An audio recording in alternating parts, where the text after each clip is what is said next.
अब हम करेंगे प्राणायाम का अभ्यास। प्राणायाम में आज हम अनुलोम विलोम प्राणायाम का अभ्यास करेंगे, ठीक है। देखो, कोई भी प्राणायाम हम प्रैक्टिस करते तो उसके लिए बहुत जरूरी है कि हम ऐसे पोस्चर में बैठे जिसमें कमर गर्दन सीधी रहे। अगर आप बिगिनर है तो बहुत ज्यादा भी एफर्ट नहीं लगाना है कि बैक में पेन होने लग जाए। बट आप जैसे सपोर्ट के साथ, जैसे योगा ब्लॉक है, योगा ब्लॉक को रख सकते हैं। योगा ब्लॉक के ऊपर पूरा नहीं बैठ जाना आपने, ठीक है। ओनली इसका 1/4 हिस्सा जो है अपने सिट बोन्स के नीचे रखना है। तो इससे ऑटोमेटिकली देखो बैक स्ट्रेट रखने में हेल्प मिलती है आपको, ठीक है। और ऐसे ही आप कुशन का भी इस्तेमाल कर सकते हैं। हाँ, तो ये आपने रखना ही रखना है, ये तो नियम बना लो अपना। ओके, चलो योगा ब्लॉक या कुशन में से कुछ भी रख लीजिए। अब अनुलोम विलोम प्राणायाम को हम ऑल्टरनेट नॉस्ट्रल ब्रीदिंग के नाम से भी जानते हैं, ठीक है। इसके लिए अपने लेफ्ट हैंड को ज्ञान मुद्रा में ले आए। राइट हैंड के जो फर्स्ट 2 फिंगर हैं, index finger and the middle finger, उसको हमने आईब्रोज के सेंटर में टिका लेना है। अब अंगूठे से अपना राइट नॉस्ट्रल क्लोज करना है। पहले अपने चंद्र नाड़ी से लेफ्ट नॉस्ट्रल से श्वास भरना है। फिर चंद्र नाड़ी को रिंग फिंगर से क्लोज करके सूर्य नाड़ी यानी राइट नॉस्ट्रल से श्वास छोड़ना है। फिर अगेन सूर्य नाड़ी यानी राइट नॉस्ट्रल से श्वास लेना है और फिर चंद्र नाड़ी लेफ्ट नॉस्ट्रल से श्वास को छोड़ देना है। इसको आपने कम से कम 11 राउंड्स के लिए करना है जब आप सेल्फ प्रैक्टिस में कर रहे हो।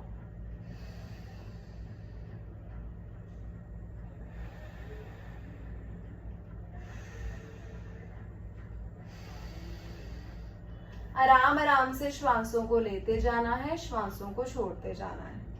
जब इस प्राणायाम का अभ्यास आप कर रहे हो तो 1-2 राउंड के बाद आपने थोड़ी थोड़ी करेक्शंस करनी शुरू करनी है। जैसे कि आपने अपने कमर गर्दन पे ध्यान देकर आना है। बार बार अगर आपको बैठने की आदत नहीं है तो आपकी गर्दन और कमर रोल हो सकती है, तो आपने कमर गर्दन सीधा कर लेना है। उसके बाद कोशिश करना है जब आप इनहेल कर रहे हो तो उसको आपने ज्यादा से ज्यादा लंबे समय तक इनहेल करना है, यानी कि फटाफट से आपने कर लिया। और जब श्वास को छोड़ रहे हो तो कंप्लीट नॉस्ट्रल को खाली करना है। जब आप कंप्लीट नॉस्ट्रल को खाली करते हो, कंप्लीट एक्सहेल करते हो, तो नेक्स्ट टाइम जो इनहेल है ऑटोमेटिकली आप लॉन्ग कर पाते हो। फिर धीरे धीरे अभ्यास के साथ आप कुंभक भी लगा सकते हो इसमें, जिससे नाड़ी शोधन बन जाता है। बट आज हम नाड़ी शोधन नहीं डिस्कस करेंगे। और आप इसमें रेशियोज भी इंक्लूड कर सकते हो।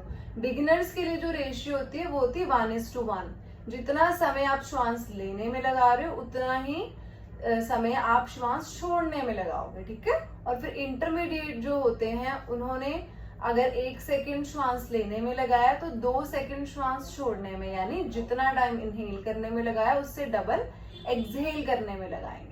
और एडवांस के लिए क्या होता है, एडवांस के लिए हम 1 सेकेंड के लिए इनहेल करते हैं, फिर उसको 4 सेकेंड के लिए होल्ड करते हैं, 2 सेकेंड के लिए छोड़ते हैं। ये कैसे हुआ, मतलब इनहेल 1 उसका डबल, एक्सहेल 2 और एक्सहेल का भी डबल, 4 होल्डिंग। 1:4:2 होता है। बट इनिशियली आपने रेशियोज पे नहीं ध्यान देना, आपने सिर्फ और सिर्फ अपना ब्रीदिंग करने का रूटीन सेट करना।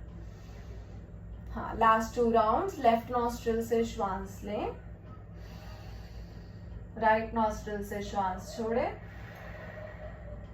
राइट नॉस्ट्रिल से श्वास लें, लेफ्ट नॉस्ट्रिल से श्वास छोड़े, लेफ्ट नॉस्ट्रिल से श्वास लें, राइट नॉस्ट्रिल से श्वास छोड़े, फिर राइट नॉस्ट्रिल से श्वास लें और लेफ्ट नॉस्ट्रिल से श्वास छोड़ दें। रिलैक्स करें और फिर अंत में मंत्रा चैंटिंग जरूर करें। दोनों हाथों को ज्वाइन करेंगे नमस्कार मुद्रा में, आंखें बंद ही रखेंगे। एक बार ओम मंत्र और फिर शांति मंत्र का उच्चारण करेंगे. So take a long deep inhale. ओम शांति शांति शांति. सामने झुकते हुए अपने ईश्वर का, गुरुओं का, माता पिता का, इष्ट देवता का और अपने स्वस्थ और सुंदर शरीर का धन्यवाद करेंगे जिसने हमें प्रैक्टिस के लिए सपोर्ट किया.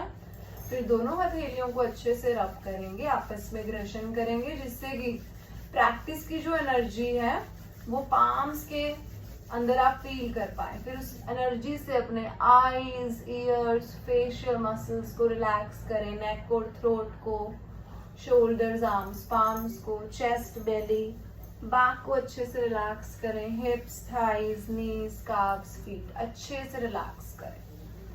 देन एक बार फिर से दोनों हथेलियों को रब कर लें. Rub your palms. Put your palms over your eyes and through the eyes feel this energy in your body.